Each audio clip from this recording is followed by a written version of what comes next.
Bulletin સાથે હું પ્રવીણ। જ્યારે કોઈ દર્દનાક ઘટના બને, કોઈનો જીવ જાય અને બાદમાં ખબર પડે કે આ બધું જ ગેરકાયદેસર હતું। વધુ એક ઘટના અમદાવાદથી, કેમ કે ઉત્તર ગુજરાતમાં આવી જ એક ફટાકડાની ગેરકાયદેસર ફેક્ટરીની ઘટના બની હતી। ઘણા બધા મજૂરો મૃત્યુ પામ્યા હતા।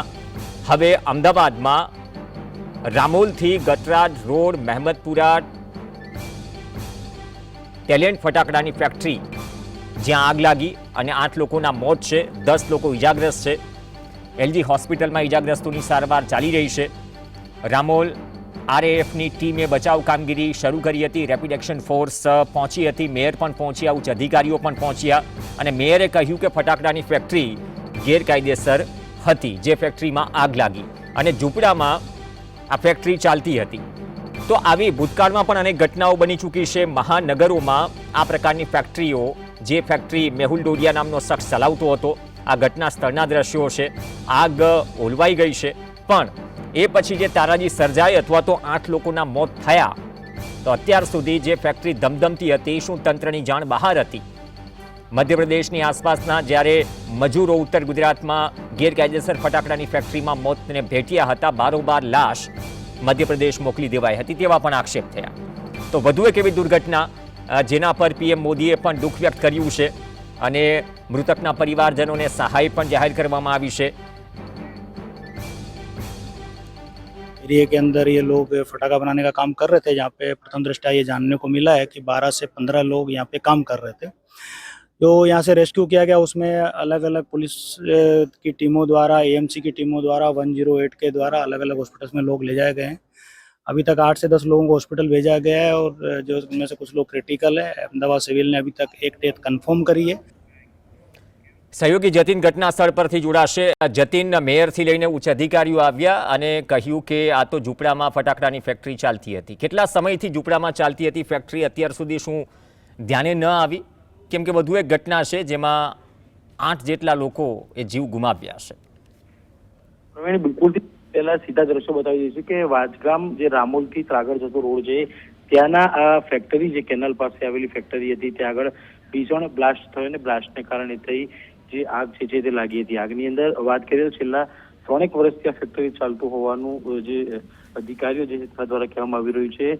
મહત્વની વાત છે કે આ ઘટના ઘટી જેમાં જેટલો મોટો બ્લાસ્ટ થયો કે અંદાજિત 5 કિલોમીટર સુધી આ બ્લાસ્ટના ધુવાડા જે છે તે જોવા મળતા હતા। આ ઘટનાની અંદર 8 જેટલા લોકોના કમકમાટી ભર્યા મોત જે છે તે નીપજ્યા છે અને 15 જેટલા લોકોને સિવિલ હોસ્પિટલ અને એલજી હોસ્પિટલ ખાતે ટ્રાન્સફર કરવામાં આવ્યા છે। મહત્વની વાત છે કે આગ લાગતાની સાથે તમામ પોલીસ તંત્ર, એજન્સી, ફોરેસ્ટ, તમામ જે લોકો જે છે તે અહીં આવી પહોંચ્યા હતા, પરંતુ ક્યાંક ને ક્યાંક કહી શકાય કે તે પ્રમાણે કેટલાય વર્ષોથી આ ફેક્ટરી ચાલતી હતી, તેને લઈ પ્રશ્નો જે છે તે ઉભા થઈ રહ્યા છે। મહત્વની વાત છે કે આ ઘટનાની અંદર રાજ્યના મુખ્યમંત્રી ભૂપેન્દ્ર પટેલે ટ્વીટ કરીને 4 લાખની સહાય મૃતકોને અને ઇજાગ્રસ્તોને 50,000ની સહાય જે છે તે કરી છે। પરંતુ સૌથી મોટો પ્રશ્ન એ બતાવે કે આવી ઘટના બનતી હોય છતાંય પણ રાજ્ય સરકાર દ્વારા પગલાં જે છે તે લેવામાં નથી આવતા। ખાલી ને ખાલી વાતો જે છે તે કરવામાં આવી રહી છે। છેલ્લા કેટલાય વર્ષોથી આ ફેક્ટરી ચાલતી હતી, તેમાં ફોરેસ્ટ વિભાગની ટીમે આવીને કાર્યવાહી પણ જોઈ। બ્લાસ્ટ થયો, બ્લાસ્ટની અંદર 8 લોકોના મૃત્યુ થયા, પરંતુ ક્યાંક ને ક્યાંક પ્રશ્ન એ ઉઠી રહ્યો છે કે શું અમદાવાદ મ્યુનિસિપલ કોર્પોરેશનના જવાબદાર તંત્રો, પોલીસ અધિકારી ક્યાંક ને ક્યાંક સંડોવાયેલા હતા? શું સમગ્ર ઘટના હતી? કારણ કે 3 વર્ષથી આ જે કંપની જે છે તેની ગેરકાયદેસર રીતે ચાલી રહ્યા હતા, તો ક્યાં તેમની નજર નહીં પડી હોય અથવા તો કોઈ બીજા કારણોથી પોલીસે આ ખાડે કાંડ જે છે તે કર્યા હતા ને જેનો ભોગ આજે અહીં રહેલા 8 જેટલા લોકો પોતાને મોત આપીને જોઈ રહ્યા છે।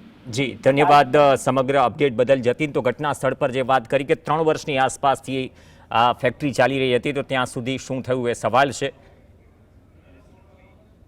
હવે આ બ્લાસ્ટ મામલે નાયબ મુખ્યમંત્રી હર્ષ સંઘવીએ પણ નિવેદન આપ્યું છે અને સંપૂર્ણ ઘટનાની તપાસ ચાલી રહી છે તેવું કહ્યું છે। તપાસ જેસીબી ઝોન 2ને સોંપવામાં આવી છે। આ ફેક્ટરી ગેરકાયદેસર ચાલતી હતી એવું હર્ષ સંઘવીએ પણ કહ્યું છે અને ફેક્ટરી ચલાવનાર અને હાજર પરિવારના સભ્યોને પકડી લેવાયા છે। રિવ્યુ બેઠક યોજી માહિતી એકત્ર કરવામાં આવી રહી છે। સંપૂર્ણ તપાસ હમણાં ચાલી રહી છે। જેસીપી ઝોન 2 અમદાવાદ, હું આવતા પહેલા જ એમની જોડે ચર્ચા બી થઈ છે અને જે આ ફેક્ટરી ઇલીગલ ચલાવતા હતા એ એના પરિવારજનોને બી, જે લોકો ત્યાં હતા હાજર, એ લોકોને બી પકડવામાં આવ્યા છે। 105 और एक्सप्लोजिव एक्ट के हिसाब से गुना दाखिल होगा। और आरोपी के नाम मेहुल डोडिया जो ये फैक्ट्री चला रहा था, और उसके साथ में 3-4 लोग औरों का नाम मिल रहा है, और जैसे थोड़े समय में हम उन सब आरोपियों को भी पकड़ लेंगे, क्योंकि ये लाइसेंस के बगैर थी तो गैर कायदेसर तो थी, और इसीलिए इसमें एक्सप्लोजिव एक्ट भी 105 BNS के अलावा ऐड किया जाएगा। તો મેહુલ ડોડિયા નામનો વ્યક્તિ કોઈપણ જાતની મંજૂરી કે લાયસન્સ વગર આ ફટાકડાનું કારખાનું ચલાવતો હતો। રહેણાંક વિસ્તારમાં આ પ્રકારનું જોખમી એકમ ચલાવીને લોકોના જીવ જોખમમાં મુકાયા। જોખમમાં નહીં પરંતુ જીવ ગયા। પોલીસે ઘટના સ્થળે પહોંચીને તમામ ગેરકાયદેસર સામગ્રી જપ્ત કરી છે અને જે ઈજાગ્રસ્તો જે છે ઈજાગ્રસ્તોને એલજી હોસ્પિટલમાં સારવાર માટે ખસેડાયા છે। 10થી વધુ ઈજાગ્રસ્તો છે, તેમની સારવાર ચાલી રહી છે। પણ આ ઘટનામાં અત્યાર સુધીમાં 8 લોકોના મોત થઈ ગયા છે। જે ઈજાગ્રસ્તો છે એની ઈજા કેટલી ગંભીર છે તેને લઈને પણ વિશ્લેષણ થઈ રહ્યું છે અને ડૉક્ટર્સના ઓપિનિયન આવી રહ્યા છે। તો આ ઘટનામાં ગૃહ રાજ્યમંત્રી, નાયબ મુખ્યમંત્રી, મેયરથી લઈને તમામ પોલીસના ઉચ્ચ અધિકારીઓ પણ તપાસમાં જોતરાયા છે। 8 બોડીઓ આવ્યા હતા સિરિયસ લોકો, એમાંથી 4 ઓલરેડી ડેડ હતા એવું ડૉક્ટર્સનું કહેવાનું છે અને 4ની ટ્રીટમેન્ટ એ લોકોએ તરત ચાલુ કરી દીધી। 8 બોડીઓ આવ્યા હતા સિરિયસ લોકો, એમાંથી 4 ઓલરેડી ડેડ હતા એવું ડૉક્ટર્સનું કહેવાનું છે અને 4ની ટ્રીટમેન્ટ એ લોકોએ તરત ચાલુ કરી દીધી। તો એલજી હોસ્પિટલના દ્રશ્યો ફોનો લાગી રહ્યો છે જે તે સંબંધિત અધિકારીને તો વધારે અપડેટ ખ્યાલ આવે। પણ અત્યાર સુધીમાં જે વાત કરવામાં આવી, પોલીસ અધિકારીએ કહ્યું કે જ્યારે તમામ જે દાજીલા લોકો પહોંચ્યા તેમાંથી 4 લોકોના તો મોત થઈ ચૂક્યા હતા તબીબી સારવાર મળે તે પહેલાં, અને બાદમાં કદાચ જે આંકડો 8નો આવ્યો છે એ બાદમાં 4 લોકોના મોત એટલે કે 8 લોકોના મોત થયા છે અને બાકી જે ઇજાગ્રસ્ત લોકો છે તેમની સારવાર એલજી હોસ્પિટલમાં ચાલી રહી છે। તો આ મામલે જે દુર્ઘટના થઈ છે, પીએમ મોદીએ પણ આ કમનસીબ ઘટના અંગે દુઃખ વ્યક્ત કર્યું। શોકગ્રસ્ત પરિવારો પ્રત્યે સંવેદના પ્રગટ કરતા કહ્યું કે દુઃખની આ ઘડીમાં દેશ તેમની સાથે છે। ઇજાગ્રસ્તો ઝડપથી સાજા થાય તેવી તેમણે પ્રાર્થના કરી છે।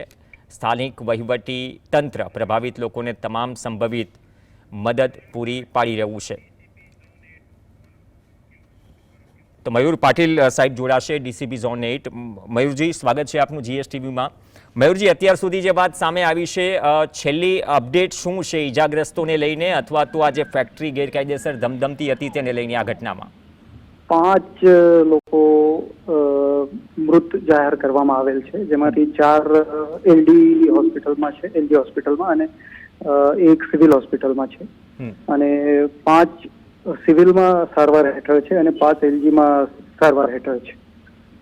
સાહેબ, જે આંકડો જે 8 લોકોનો મળી રહ્યો છે તો શું એ આંકડો શરૂઆતમાં આરએએફની કંપની ત્યાં દોડીને જે આવેલી એમને કંઈક મિસકેલ્ક્યુલેશન કરવાના લીધે થયું હશે એમના, અને જે એમ્બ્યુલન્સ સ્ટાફમાં જે સંવાદ હતો એના લીધે આંકડો કદાચ એક્સ્ટ્રા આવ્યો છે। પણ અત્યારે આપણી પાસે જે હોસ્પિટલમાંથી ડિટેલ છે, એકદમ પરફેક્ટ ડિટેલ જે ડોક્ટર્સ પાસેથી લીધેલી છે એ આ છે। આગળ કોઈ બીજા હોસ્પિટલમાં કોઈ ગયા છે, પ્રાઇવેટ વાહનમાં કોઈને લઈ ગયા છે, આ બધી તપાસ કરીએ છીએ। ઓકે, તો સાહેબ જે ઈજાગ્રસ્તો છે તેમાંથી કોઈ ગંભીર છે અથવા તો જે પ્રકારની ઈજાઓ પહોંચી છે જેમની સારવાર ચાલી રહી છે? જેટલી ઇન્ફોર્મેશન મારી પાસે અત્યારે છે, કદાચ જે સિવિલ હોસ્પિટલમાં છે 5 સારવાર હેઠળ, એમાંથી 3 લોકોને ઈજા થોડી વધારે છે। તો બાકી પરિસ્થિતિ શું છે એ ત્યાં જઈને જ્યારે ડૉક્ટર સાહેબ સાથે મારી વાત થશે ત્યારે જ ખબર પડી શકે। ઓકે, ધન્યવાદ મયુર પાટીલજી જીએસટીવી સાથે જોડાયા। તો મયુર પાટીલજીનું કહેવું છે કે એમનો જે આંકડો છે 5 લોકોના અત્યાર સુધી મોત થયા છે એલજી અને સિવિલ હોસ્પિટલમાં જે દાખલ છે તેમાંથી એમને આંકડો પણ કહ્યું કે આટલા લોકો જે ઇજાગ્રસ્ત થયા છે તેમાં 2 થી 3 લોકોની હાલત ગંભીર છે જેમની સારવાર ચાલી રહી છે। તપાસનો દોર પણ ચાલી રહ્યો છે।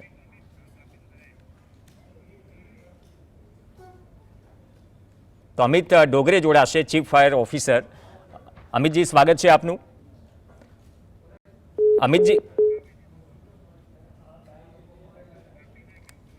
તો ચીફ ફાયર ઓફિસર સાથે વાત ન થઈ શકી, ડિસ્કનેક્ટ થઈ ગયા, પરંતુ તપાસ ચાલી રહી છે।